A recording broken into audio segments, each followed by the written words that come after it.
All right, welcome back, everyone, for another deep dive. Always exciting to be back. This time, we're tackling the UEFA Europa League. Yeah, it's heating up. You sent over a really interesting mix of stuff. Tried to keep it interesting. We've got match previews, we have expert predictions. Even some historical deep dives in there. Some real deep cuts. Glad to do it. So we're going to cover not just the basics, but more than the basics, for sure. some potential upsets even. Gotta have us. And some betting angles. Yeah, gotta keep it fun, right? Keep things interesting, exactly. Yes. So before we even get to the new stuff, why should we care about the Europa League? I mean, it's not the Champions League, is it? Well, that's true. Yeah. It's Europe's second biggest club competition. Right. But think of it this way. Okay. The Champions League is like, that exclusive VIP room. Uh-huh. And the Europa League is the club that everyone wants to get into. Well, I like that. Okay. It's still packed with incredible talent. Fierce competition. Right. And for many teams, it's a direct path to that VIP room next year. So it's not just some consolation prize. No, not at all. You're fighting for a chance at the big leagues. For sure. Okay, I like it. Yeah. And speaking of history, this tournament's got a cool backstory, right? Absolutely, it does. Yeah. It actually started way back in 1955. Oh, wow. As the Intercities Cup. Wow. Teams from different cities battling it out. So just bragging rights. Yeah, exactly. Just city pride. Okay. It eventually became the UEFA Cup. Mm-hmm. And finally, in 2009, became the Europa League we know and love today. Okay, so from humble beginnings to the big stage. That's right. But one team seems to have, cracked the code for this whole thing. Sevilla, right? 6 titles. They are the kings of the Europa League. That's insane. It's unbelievable, Sage. Yeah. And what's fascinating is they've used it as a springboard to even bigger success. Right. You win the Europa League. Yeah. You get a ticket to the Champions League the following season. Okay. And a chance at the UEFA Super Cup. Wow. So against the Champions League winner. It's not just the trophy. Yeah. It's a chance to really elevate Absolutely. your entire club. That's right. Okay. Put yourself on the map. So this year we have this big format shakeup. Yes, we do. Can you break down what's different? Absolutely. Yeah. So in the past, we had Champions League teams dropping down into the Europa League knockouts. Right. And we had some Europa League teams going down to the Conference League. Right. So it was kind of a jumbled mess. Yeah, a little bit. Yeah. But this year, it's self-contained. All right. 36 teams, all in one massive group. Wow. Battling it out right from the start. Okay. So the top 8 teams go straight to the round of 16. Okay. Teams ranked 9 to 24 go into a playoff round for a chance at the round of 16. Okay. And here's the kicker. Yeah. The bottom 12 teams Oh. are eliminated from European competition. Whoa, that's sudden death. It is. For a dozen teams. That's right. Wow, that really raises the stakes. For sure. Does this new format, though, make it even harder to predict a winner? It definitely had some complexity. Yeah. But if I had to put my money on anyone right now, it's looking like a 2-horse race. Okay. Between Manchester United and Tottenham. Okay. Both have the experience, the talent, the ambition. To go all the way. Absolutely. Manchester United always seems to be in the mix. They do. Do you think they have an edge this year? I think they're looking strong. Okay. But don't forget about those other contenders lurking in the shadows. Okay. Teams like AS Roma, Athletic Bilbao, Lazio, even FC Porto. Yeah, those are all have the potential. Big names. Yeah. To cause some upsets. Absolutely. Love that. It makes it exciting. I love that feeling of unpredictability. Me too. But you know me. Oh, I know you. Always looking for those spicy matchups. The potential upsets. Yeah, gotta have them. Anything in those predictions really jumped out at you? There is one. Oh. It really caught my eye. Right, so... It involves Manchester United. Okay, now you've got my attention. So we're talking about a Manchester United upset. Not just an upset. Okay. A pretty dominant one. Oh, wow, okay. The prediction is for Rangers to beat Manchester United 3-1. 3-1. Rangers. 3-1. Yeah. Come on. That seems... It does, doesn't it? A little far-fetched. A little bit. Even for, An upset. I thought so too at first. Okay. But... Yeah. You look at Rangers' recent form. Right. They've been on fire in their domestic league. Okay. Racking up convincing wins and outscoring their opponents. Well, it's not just a fluke. It's not luck. They're genuinely playing well. They're controlling games. They're dominating. Does that mean Manchester United should be worried? I think they need to be very wary. Okay. Rangers have this knack for resilience. Okay. Even in those drawn matches. They don't give up easily. Yeah. And they have the attacking power to really hurt a team like Manchester United. Okay, now I'm actually starting to get a little nervous for them. A little bit, yeah. So if we're talking about potential upsets, yeah, who are those key players for Rangers? Well, the prediction highlights Artemi Panarin as the danger man for Rangers. Okay, so he's been in incredible goal-scoring form. Shut down Panarin. If they can, yeah. That's what Manchester United needs to do. Yeah, if they let him run free, right, they could be in for a long night. Manchester United has its own arsenal of talent. Oh, absolutely. They're not just going to roll over. No, not at all. So who are their key players? It's hard to bet against the usual suspects. Yeah, of course. Bruno Fernandes. Yeah. Marcus Rashford. They're the creative spark. Yeah. For Manchester United. Can they handle the pressure of this unexpected challenge, though? That's the question, isn't it? This is shaping up to be like a David versus Goliath battle. A little bit, yeah. You know what would really spice things up, though? What's that? Little friendly wager, of course. You and me both. I'm feeling lucky. You know, I can't resist a good betting opportunity. Luckily for us, yes, your research includes some juicy betting insights. Okay, all right. Hit me with those stats. What are the odds makers saying? Well, both teams have a tendency towards high-scoring games lately. Okay. So the over-under for total goals is set at 2.5. Over 2.5 goals. I like the sound of that. It could be a goal fest. Yeah. We could see a lot of goals. Is that just a hunch, or is there historical data to back that up? Well, statistically, the Europa League is known for being a high-scoring tournament. Oh, okay. On average, over 3 goals per game. Wow. I can already picture the highlight reels. Yeah, exactly. Over 2.5 goals seems like a solid bet. Yeah, I think so. Based on those stats, any other interesting betting angles worth considering? There's one that always catches my eye. Oh, okay. The both teams to score bet. Okay. So in the Europa League, it's historically had a 60% success rate. 60%? 60%, yeah. So you're saying that most Europa League matches, both teams manage to score?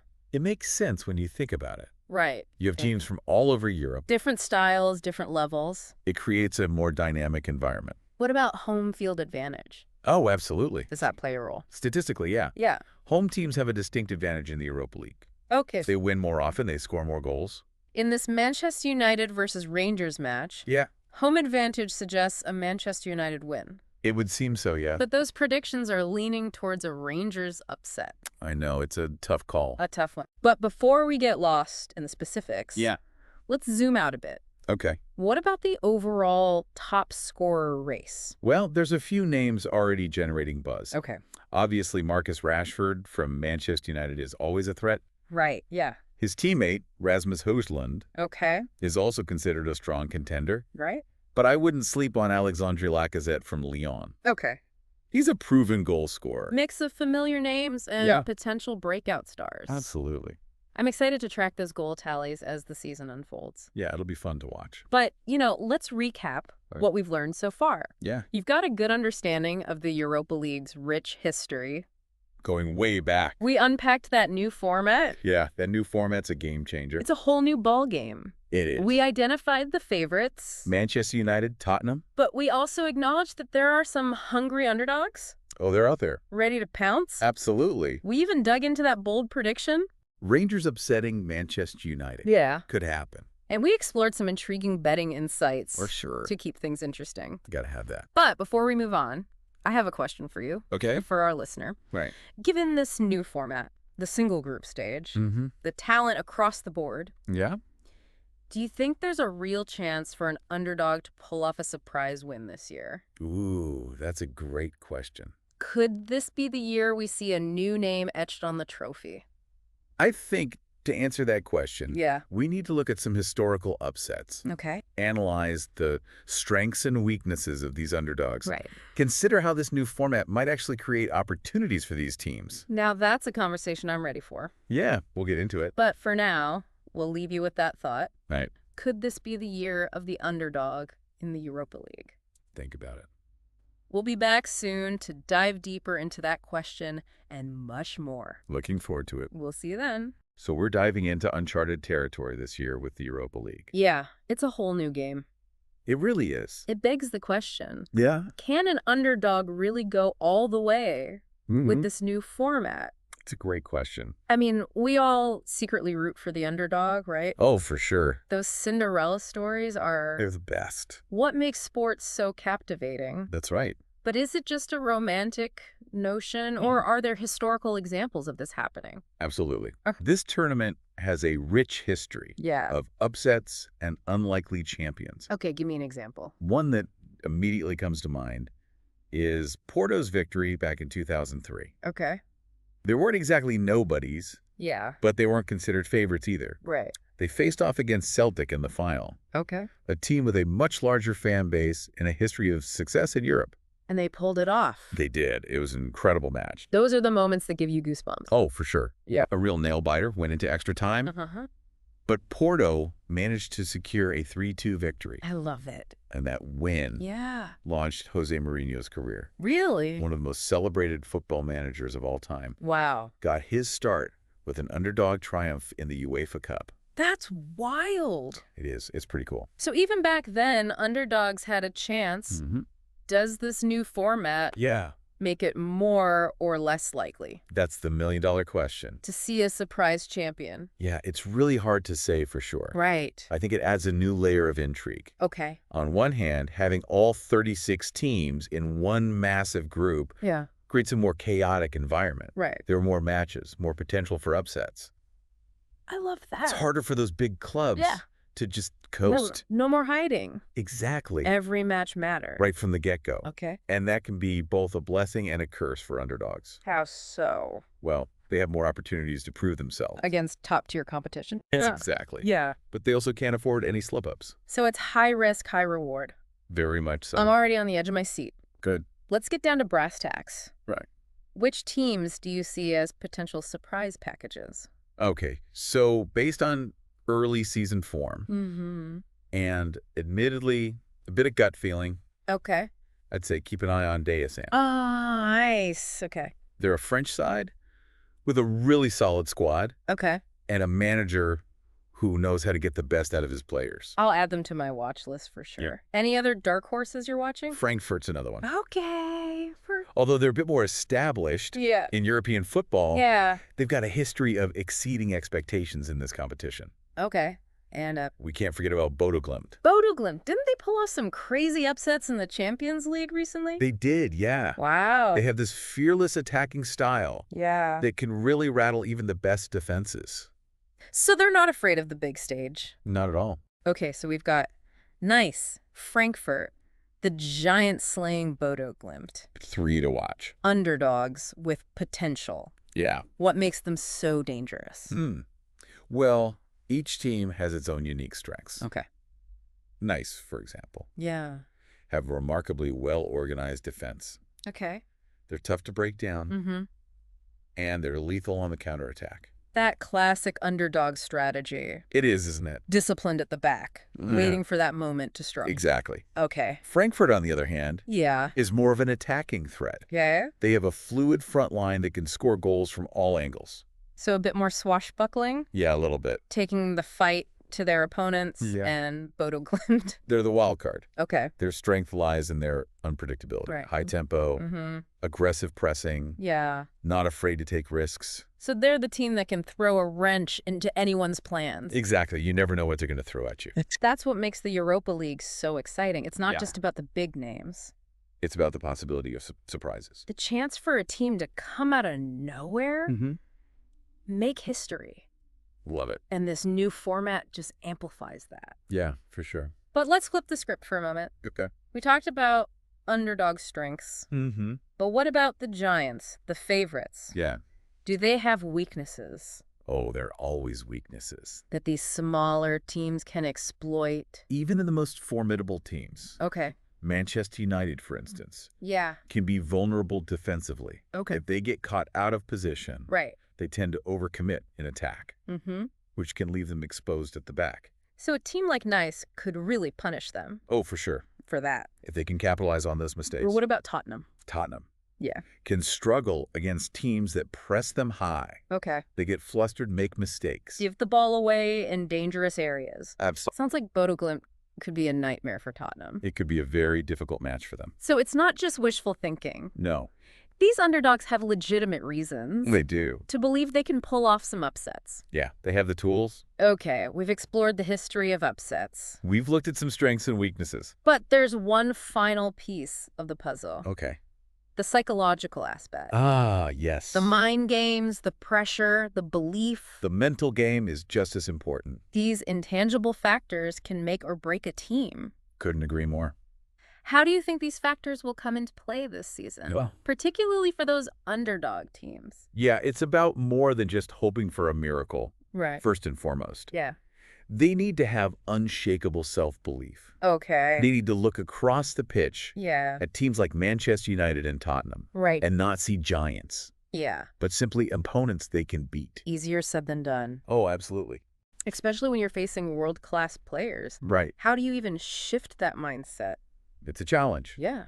But we've seen it happen before. Right. The underdog teams that have achieved greatness, they all had that unwavering belief in themselves. So it starts with seeing yourself as equals. Yes. Not inferiors. That's the first step. Right. So shifting the narrative. Exactly. The internal dialogue. Yeah, you got to believe in yourself. Not shrinking in the face of big names and reputations. That's right. You got to rise to the occasion. Okay. And they need to embrace the pressure. Yeah. Use it as fuel. Yeah. Remember, the big teams, the favorites, they're the ones with the expectations. Right. Carrying the weight of history on their shoulders. Whereas the underdogs have nothing to lose. Yeah, they can play with freedom. That fearless spirit we've been talking about. Exactly. That can be incredibly powerful. It can. When you're not afraid to fail, you're playing with that sense of liberation. Yeah. You can achieve incredible things.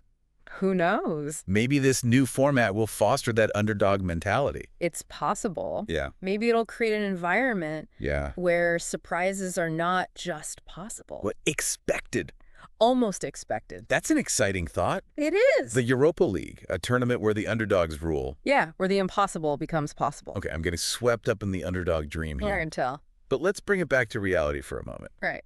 There's another fascinating aspect of this tournament we haven't even touched on yet. What's that? The financial implications. Ah, yes. Money talks. It always does. In modern football, you can't escape the financial realities. It's a business at the end of the day. Let's delve into that side of the Europa League. Okay. How much is at stake for these teams financially? And how might that impact their approach to the tournament? All right, let's talk money. The elephant in the room. We've been, romanticizing the underdog story. Yeah, the thrill of victory. But at the end of the day, football's a business. You can't escape the financial realities. Right, especially in modern football. Especially now. And the Europa League is no different. It's not. There's a lot at stake for these clubs. Okay, so break it down for us. Right. What are the primary financial incentives for teams competing in this? Well, the most obvious one is prize money. Okay, yeah, of course. UEFA distributes a substantial sum to participating clubs. Right. And the further you progress, the more you earn. So, for those giants of the game, Yeah. this might not be a game changer. But for smaller clubs, It can be transformative. so it's not just about the trophy. It's about securing the financial stability of the club.